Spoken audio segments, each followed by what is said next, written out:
Okay, well, thank you for that, and I'll try to answer these as quickly as I can.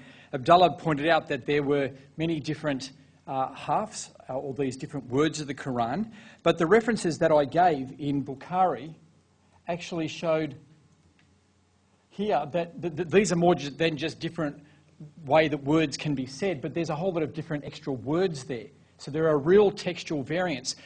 The difference you've got to remember is that while with the New Testament we've got manuscripts we can look at, the earliest Qur'ans were all burnt. So there's actually no evidence to look at because of this wholesale burning and standardising. Now Christians haven't done that to their texts. As I pointed out, they weren't in one set of hands, and there's a big difference between having burnt all your early manuscripts and not having burnt them. Yes, we've got differences within ours, but we haven't burnt them to standardise one text, and I think that is significant to say. He also mentioned Andrew Rippon referring to the Sana manuscripts, and the Sana manuscripts are now becoming available, and there's a whole lot of differences in them. They actually follow, some of them, the order of Ibn Masud, and sometimes within the one Qur'an, it actually shows its development over time, in that the Qur'an will be written in an early script and then have other pages put in at a later script, actually developing that Qur'an. So there are some scholars who are saying that the Qur'an was actually showing development within the late 7th, early 8th century. He quoted the Adrian Brockett quote, but Adrian Brockett actually says something else in his articles where he refers to Surah 2, verse 184, and he says, I don't know the exact quote, but I'll find it. It's along the lines of, none of the differences have a major effect on meaning, apart from chapter 2, verse 184. That may have some wider effect. But certainly the differences that he mentioned do change it. If you make it a ta or a ya, it goes from being possibly a he to a we. It can move it around from being an active to a passive. So there are some verses where it will say the prophets killed, and the other will say the prophets were killed, which change the sentence and the meaning of the sentence around. With the example I gave, in one it's Muhammad speaking, in the other it's God. That's a difference. Changing these dots makes a massive difference. In fact, changing the dots has a huge effect for the oral tradition of the Qur'an, because normally we're told that the oral tradition of the Qur'an predates the text, and that what we have is this oral tradition that's come down safely to us. However, when you look at the differences between the different oral traditions of the 10 readers that I mentioned, the differences are almost exclusively to do with, not completely, but overwhelmingly, where the dots go. And so because it's the vagueness of the original Arabic script, which didn't actually spell the whole word. When Abdullah was saying, you see how the structure is the same, you need to understand that word in Arabic is not fully spelt. You need to have the dots and dashes to fully spell out what it is. Now, because the different oral traditions vary at the exact point where the text is vague, it actually means that the text is the source of the oral traditions. And so the oral traditions we have today are actually the result of the text, and then they're secondary to the text, not primary to it. Moving on to the Gospels, he said it's the gospel. They accept the gospel given to Jesus and not according to Matthew, Mark, Luke, or John. Well, first of all, as I've shown, you've got the Qur'an according to Ibn Hafs, Ibn Warsh, and so you don't just get the Qur'an straight anyway. So there's a similarity there. But also, there's no historical evidence at all that Jesus actually gave the gospel this way. The gospel is what God did through Jesus. It's not just what Jesus recited and said to them, but it's what he did, because what he did was the fulfillment of the promises of the Old Testament. And this is actually one way that we can be certain. Abdullah was asking for how we can be certain. Well, we can be certain because there are parts in the Bible which have very clear prophecies about what the future will look like, how God will save his people. And Jesus fulfills those. And so I have no doubt when I read passages like Isaiah 53, which talk about God's suffering servant. I don't have that on a PowerPoint I can show you at the moment.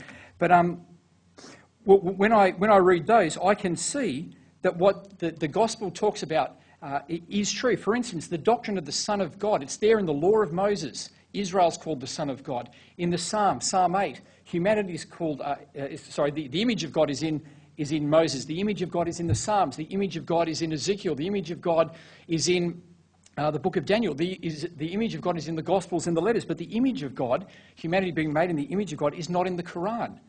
The Qur'an doesn't have any understanding. It doesn't teach about circumcision, doesn't even mention circumcision or God's covenant that he made with Abraham. So many of the main messages of the prophets just aren't even in the Qur'an. But they're in the New Testament and they come to its fulfillment. And it's this coherence that actually tells us that this was the correct Gospels and this is the correct Gospel account. Now, he mentioned that historians, and he quoted some early critics there, saying that the Gospels are all just made up, that modern historians do not treat that or say that at all about the Gospels. If you just read mainstream secular historians, they actually consult the Bible, and because the New Testament is actually, the Gospels are full of information about Jesus went from here to there and he went downhill. He travelled about this far. Now, for historians, that is gold, because that is actually where you can test it, you can judge it, you can see does it match up. See, when the Quran talks about Jesus, it doesn't have any place. Jesus is just there. In fact, it even talks about Jesus' mother being Miriam, the sister of Moses and Aaron. And so the stories of the prophets in the Quran are just in this world of story. They're not linked into any time or space. However, historians take the New Testament very seriously. I'd refer you to John Dixon's books on that, where he explains that, and there's a great introduction. Now, he also mentioned that in Matthew 21:44 that there's not a verse in the oldest copies, and there's some sections in John's Gospel about a woman being caught in adultery, the end of Mark's Gospel also. Yes, and Christians are very open about that. But as I pointed out with some of these manuscripts here, so the one on the left, that ancient manuscript has 2 extra surahs in it. These are surahs 115 and 116. Now, Muslims could put those in their Qurans and just put a footnote saying, well, you know, these are in the old manuscripts. They're there. So there are whole surahs that aren't in the modern Quran. So there are textual variants that could be listed in the footnotes from amongst the manuscripts, from amongst the hadith, from amongst these extra surahs. They could be added in there, but when you're given a Quran, it's not given those. How am I going for time? I've still got 3 minutes. Let's see what else I can do. I think you made a reference at the beginning of Mark to Mark quoting Exodus and Isaiah. I think it's Malachi in Isaiah. I didn't have a chance to look it up. But what he does there is actually a common thing of combining 2 similar prophecies to show how they come to their fulfillment. And that just happens. That's part of the way that they communicate. You spoke about circumcision with Paul and that Paul was a liar. No, Paul wasn't using lie or deceit. He was saying that circumcision has now come to its fulfillment in Christ, and that what matters is that our hearts are circumcised through the removal of sin that Jesus Christ brings through his death on the cross. And it's the removal of that flesh. And so all Christians are circumcised. What Paul said was that circumcision is now a matter of freedom. He said you're free to be circumcised or not to be circumcised. It's a matter of your own cultural identity now. And so on some occasions he would do it, others he wouldn't. There's no problem there. There's no deceit at all. The final quote I'll go to is from Dr. Abdullah Zaid from Melbourne University. And he writes this. He says, I'll have to turn around for this. Since the authorised scriptures of the Jews and Christians remain very much today as they existed at the time of the prophet, it is difficult to argue that the Quranic references to Torah and Injil were only to the pure Torah and Injil that existed at the time of Moses and Jesus, respectively. If the texts have remained more or less as they were in the 7th century, the reverence the Quran has shown them at the time should be retained even today. Many interpreters of the Quran, from Tabari to Razi to Ibn Taymiyyah and even Khattab, appear to be inclined to share this view. The wholesale dismissive attitude held by many Muslims from the modern period towards the scriptures of Judaism and Christianity does not seem to have support in either the Quran or the modern tafsir, the figures of tafsir. And that's Abdullah Zaid. He heads the Islamic University work in Australia. I'll finish there. Thank you. All right, thank you again, Samuel. You posted some very interesting points. I think one thing that is very important to emphasise to the non-Muslims here is that there's a very big difference between a hadith and the Qur'an. A massive difference. Okay, the Qur'an, we say, is clear, it's certain, we know that the Qur'an came from God. Okay, a hadith are completely separate altogether. Now, yes, Samuel has quoted from Sahih al-Bukhari, which is one of our more trusted collections of ahadith, and it's probably accepted by about 99% of all Sunni Muslims. However, it's important to understand that there's different classifications of ahadith. Okay? And one classification, which fits in all the ones that Samuel quoted, is ahad. What that means is one, okay, singular. It's narrated by one person or through one chain of narrators. Now, that isn't considered enough for a Muslim to be certain for belief.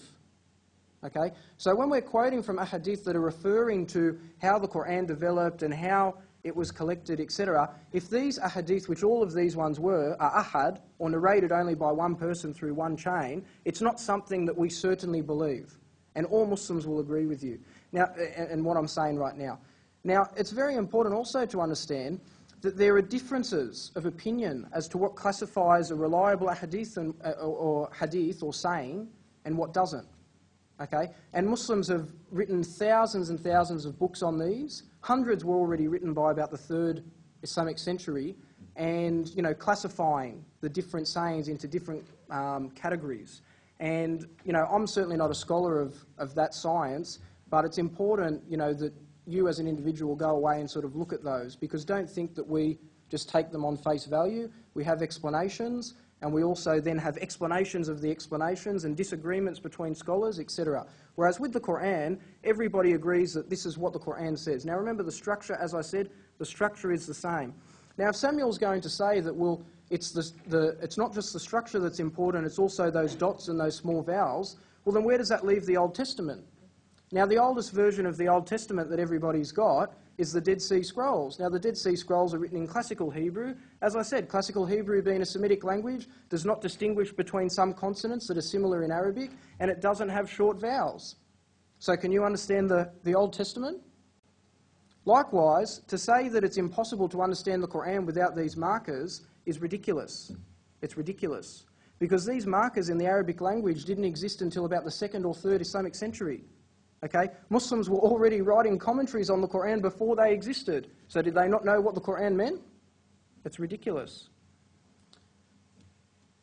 Having said that, I am very pleased with the hadith that Samuel quoted, because they all do refer to essentially what I was saying, that the rasam, or the foundation of the text, has not changed.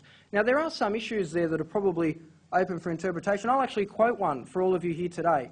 Okay? There's 2 ahadith in the collection of Imam Malik, one of the earliest ahadith collections, where it's narrated that 2 different wives of the Prophet, one being Aisha and one being Hafsa, said that in a verse that's currently contained in the Qur'an, and in the middle prayer, they added the words, the Asr prayer. Okay? We have 5 prayers every day, and each one has a different title, depending on the time of the day. One is the Asr prayer. Okay?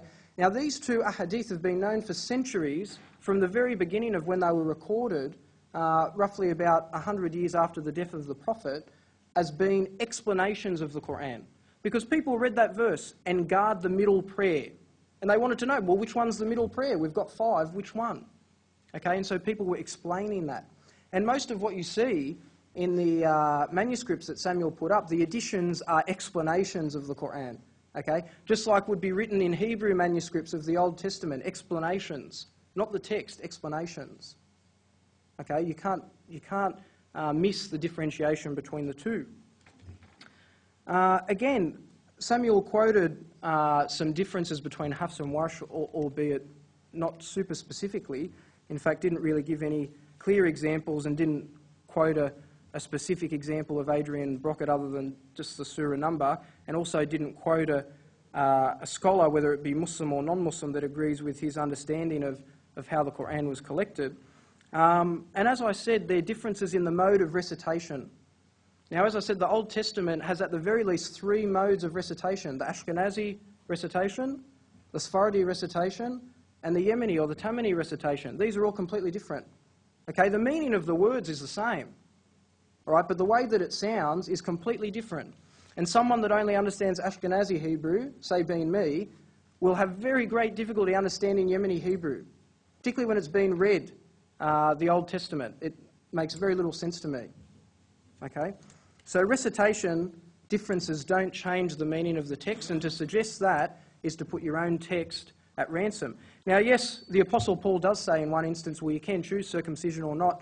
I can't remember what epistle that's in, but he's quoted quite clearly, or it's illustrated quite clearly in Acts, that Paul circumcised Timothy because Timothy's father was a Greek and he would not be accepted by the Jews.